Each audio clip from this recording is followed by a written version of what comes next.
नमस्कार मित्रांनो, तर स्वागत आहे तुमचे आमच्या यूट्यूब चॅनलवरती। मित्रांनो, निलेश साबळे यांनी चला हवा येऊ द्या यामधील कलाकारांबद्दल हसताय ना हसायलाच पाहिजे या आपल्या नवीन शो मध्ये नव्याने खुलासा केला आहे व हसताय ना हसायलाच पाहिजे या कार्यक्रमामध्ये चला हवा येऊ द्या या शो मधले जुने कलाकार का दिसत नाही या मागचं कारण सुद्धा यांनी सांगितले आहे। तर आज आपण याबद्दलच सविस्तरपणे माहिती जाणून घेणार आहोत। जर तुम्हाला पण याबद्दल माहिती जाणून घ्यायची असेल तर तुम्ही आमच्या व्हिडिओला शेवटपर्यंत नक्की पहा। मित्रांनो, कलर्स मराठी वाहिनीवर आपल्याला 27 एप्रिल 2024 पासून निलेश साबळे यांच्या हसताय ना हसायलाच पाहिजे हा नवीन कार्यक्रम बघायला मिळत आहे व यांच्या या कार्यक्रमाला लोक भरभरून प्रेम सुद्धा देत आहे। मात्र अशातच आता यांच्या या कार्यक्रमात निलेश साबळे यांना एक प्रश्न विचारण्यात आला की तुमच्या या नव्या कार्यक्रमामध्ये चला हवा येऊ द्या कार्यक्रमातील जुन्या कलाकारांना का आणले नाही। त्यावर निलेश साबळे यांनी उत्तर देत सांगितले की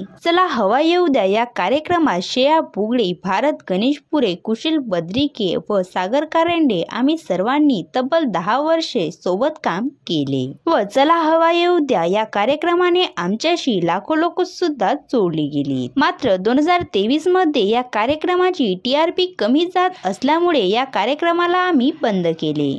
मी सांगायचे झाले चला हवा येऊ द्या या कार्यक्रमाच्या जुन्या कलाकारांना हसताय ना हसलंच पाहिजे या कार्यक्रमात न घेण्यामागच्या कारणाबद्दल तर माझा हा नवीन कार्यक्रम चला हवा येऊ द्या पेक्षा खूप वेगळा आहे व या कार्यक्रमासाठी आम्ही नवीन करार मांडला होता, त्यामुळे मी जुन्या कलाकारांना या नवीन कार्यक्रमामध्ये घेऊ शकलो नाही। तर मित्रांनो, तुमचं काय मत आहे निलेश साबळे यांच्या मुलाखतीबद्दल? तुम्ही पण याबद्दल तुमचे मत सांगू शकता।